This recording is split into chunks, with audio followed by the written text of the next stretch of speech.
¿Recuerdan esta imagen? Julian Alaphilippe levantaba los brazos en señal de victoria en la Lieja-Bastoña-Lieja de 2020, mientras por su derecha Primož Roglič lanzaba la bicicleta para pasar por delante y hacerse con la victoria tras la revisión del photofinish. Finalmente el recién coronado campeón del mundo sería relegado a la última posición del quinteto que definió la carrera, todo por una maniobra indebida que privó del título a Marc Hirschi. Lulu se quedaría sin la victoria y sin el podio. Lo que sí ganó fue una lluvia de críticas por su celebración anticipada, pero la vida te da revanchas y en 2021 tienen la oportunidad perfecta contra los mismos rivales. Lieja-Bastoña-Lieja junto a la Amstel Gold Race y la Flecha Valona hacen parte del Tríptico de las Ardenas, un conjunto de clásicas que se corren en la primavera europea durante la tercera semana del mes de abril cada año. Además de conformar el tríptico, esta carrera es uno de los 5 monumentos del ciclismo. Para quienes hasta ahora llegan a este apasionante mundo de las bielas, se le llaman monumentos a las carreras de un día más antiguas, históricas y prestigiosas del pedalismo mundial. Entre ellas están por orden de competencia la Milano-San Remo, el Tour de Flandes, París-Roubaix, Lieja-Bastoña-Lieja y el Giro de Lombardía. La historia dicta que esta carrera se creó en el año de 1892, siendo la más antigua de los monumentos y por esta razón también se le conoce como la Decana. En su cuadro de honor aparece el belga Eddy Merckx como el más ganador de la historia con 5 victorias. Y con 4 triunfos están el italiano Moreno Argentín y el bala Alejandro Valverde, ciclista que cumple 41 años de edad este domingo y lo celebrará participando en esta edición. Cada una de las clásicas tiene características especiales que las diferencian una de otras.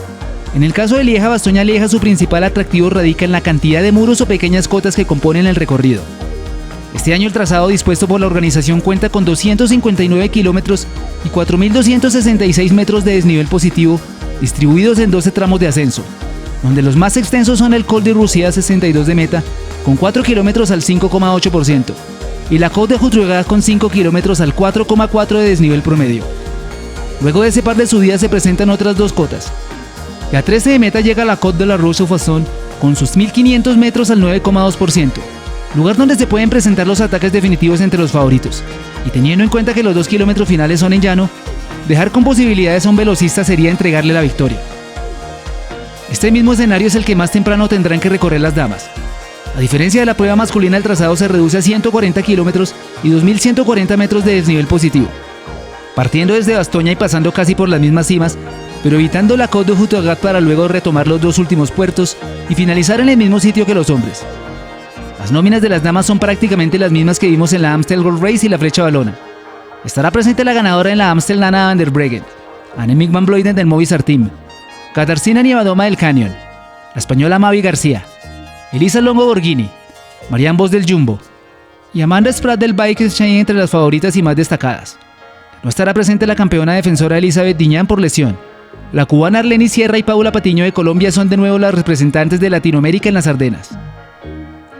19 equipos World Tour y 6 Pro Team han sido los invitados en la rama masculina, cada uno con la posibilidad de alinear hasta 7 ciclistas.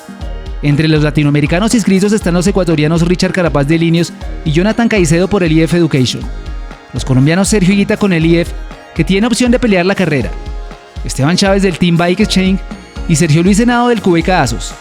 No estarán presentes Mathieu van der Poel ni Wout van Aert, pero sí lo harán ciclistas de la talla de Bauke Mollema, Greg Van Avermaet, Michael Kwiatkowski, Max Schachmann, David Gaudu, Daryl Impey, Philippe Gilbert y Tim Wellens, entre otros. El favoritismo está concentrado en 4 de los 5 hombres que definieron la carrera en 2020. Tadej Pogačar, que no pudo participar en la Flecha Valona el miércoles anterior. Marc Hirschi, tercero el año pasado. Primož Roglič, nuestro favorito para ganar. Y Julian Alaphilippe, quien como dijimos al inicio tiene una deuda con la carrera y la quiere saldar. Ya a ello se le suma la gran atención por lo que puede hacer Alejandro Valverde. ¿Dónde ver la Lieja-Bastoña-Lieja 2021?